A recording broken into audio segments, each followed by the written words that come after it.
Topic में हम शुरू करते हैं कि सर्टिफिकेट ऑफ प्रैक्टिस क्या होता है। देखिए, आप इसकी मीनिंग पढ़िए। A member is entitled to continue the practice of company secretary whether in India और elsewhere only after obtaining a certificate of practice. कहने का मतलब बेसिकली ये है कि जैसे आप सीएस बनते कैसे हो, आप 3 लेवल क्लियर करते हो, सीएस ईईटी, एग्जीक्यूटिव, प्रोफेशनल, ठीक है, प्लस आप ट्रेनिंग लेते हैं। अब इतना करने के बाद क्या होता है, आप इंस्टीट्यूट की मेंबरशिप के लिए अप्लाई करते हो। आपको मेंबरशिप कैसे मिलती है, तो आपको एक मेंबरशिप नंबर दिया जाता है और आईसीएसआई के रजिस्टर ऑफ मेंबर में आपका नाम नोटेड हो जाता है। आप सीएस बन चुके हो, कंपनी सेक्रेटरी बन चुके हो। अब आपके पास 2 चॉइसेस हैं। एक ये है कि आप एम्प्लॉयमेंट में जा सकते हैं, ठीक है, इसके लिए केवल आपके पास जो मेंबरशिप नंबर है वही काम आएगा, उससे ज्यादा कुछ नहीं। लेकिन यदि आपको लगता है कि आपको प्राइवेट प्रैक्टिस करनी है तो मेंबरशिप नंबर तो आपके पास है ही, क्योंकि रजिस्टर ऑफ मेंबर में आपका नाम लिखा हुआ है। आपके पास मेंबरशिप नंबर है, लेकिन साथ ही साथ आपको क्या करना होता है, जो हमारी आईसीएसआई की सेंट्रल काउंसिल है, central council are the main decision makers, उनसे आपको सर्टिफिकेट ऑफ प्रैक्टिस लेना होता है। जब आपको ये सर्टिफिकेट ऑफ प्रैक्टिस मिलता है तो इसमें भी आपको एक नंबर प्रोवाइड किया जाता है जो आपका सीओपी नंबर कहलाता है। और जिसके पास सीओपी नंबर होता है वो बेसिकली प्रैक्टिस के प्रोफेशन में आ सकता है। तो कट शॉर्ट करके बात करें, आप सीएस तब कहला रहे हो जब रजिस्टर ऑफ मेंबर में आपका नाम है। आपको एक मेंबरशिप नंबर दे दिया गया है जिसके थ्रू आप एम्प्लॉयमेंट या नौकरी कर सकते हैं। लेकिन अगर आपको प्राइवेट प्रैक्टिस डालनी है तो आपको मेंबरशिप के साथ साथ एक सर्टिफिकेट ऑफ प्रैक्टिस भी देना होगा जो इंस्टीट्यूट आपको प्रोवाइड करता है। इस सर्टिफिकेट ऑफ प्रैक्टिस के नंबर को कोट करके आप प्रैक्टिस कर सकते हैं। तो देखिए, जो लाइन लिखी है आप उसको ध्यान रखिए, only after obtaining certificate of practice. कौन देता है, तो ध्यान रखना, from central council of ICSI, ठीक है। अच्छा, नेक्स्ट टर्म है deemed to be in practice.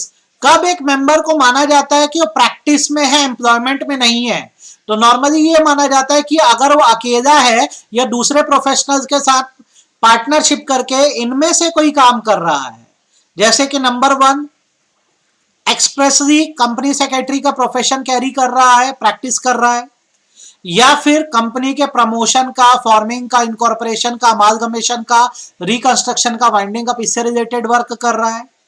इनमें से कोई सर्विस परफॉर्म करता है, जैसे कि वो ऑथराइज रिप्रेजेंटेटिव बन रहा है कंपनी का, कंपनी के बिहाफ में फाइलिंग करता है, रजिस्ट्रेशन करता है, शेयर ट्रांसफर एजेंट का काम करता है, इशू हाउस का काम करता है। इशू हाउस वो होते हैं जो शेयर सेल आउट कराने का काम करते हैं।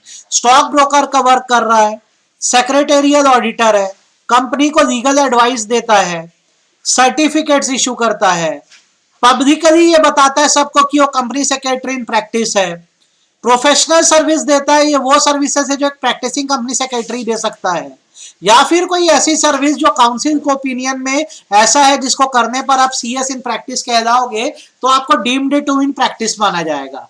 डीम्ड मतलब ही होता है अज्यूम्ड, कब माना जाए कि आप प्रैक्टिस में हो, जॉब नहीं कर रहे हो। तो फिर रिपीट कर रहा हूं, जब आप अपने आप को एंगेज कर देते हो प्रैक्टिस में। दूसरा, कंपनी के इनकॉर्पोरेशन से वाइंडिंग अप तक का सारा काम करते हो, इनमें से कोई एक सर्विस करते हो।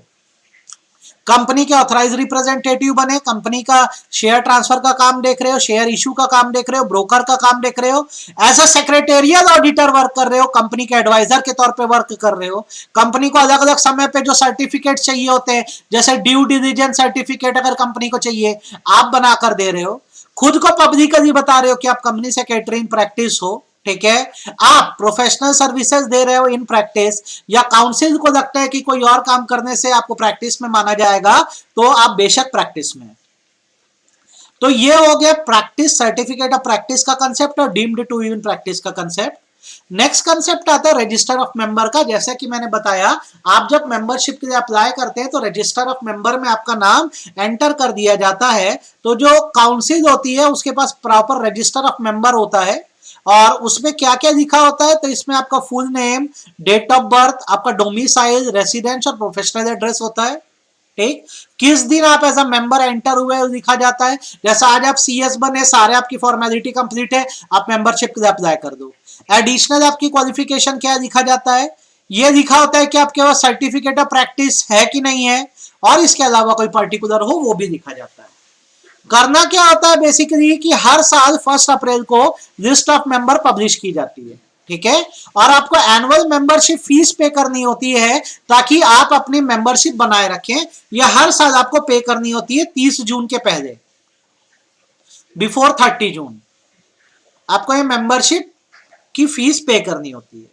कुछ ऐसी सिचुएशंस होती हैं जहां रजिस्टर से आपका नाम रिमूव भी किया जा सकता है, जैसे कोई कंपनी सेक्रेटरी इसलिए कि उसका नाम रजिस्टर ऑफ मेंबर में लिखा है, अब मान लो मर गया, या उसने खुद रिक्वेस्ट करी कि मैं अपनी मेंबरशिप सरेंडर करता हूं, या एनुअल फीस जो पे करनी है सालाना वो पे नहीं कर रहा है, ठीक है, या ये माना जाता है कि वो किसी तरह से डिसेबल हो गया है, ठीक है, तो काउंसिल जो होती है उस पर्सन का जो नाम है रजिस्टर ऑफ मेंबर से रिमूव कर देती है और उस पर्सन की मेंबरशिप हट जाती है। अब आपको यह ध्यान रखना है बेसिकली कि अगर किसी की मेंबरशिप रिमूव हो गई है या लैप्स हो गई है तो फिर वो ऑफिशियली कहीं भी सीएस का काम जो है वो नहीं कर सकता। आप पहले इतना पढ़ के बताओ, समझ आ जाए तो आगे बता रहा हूं।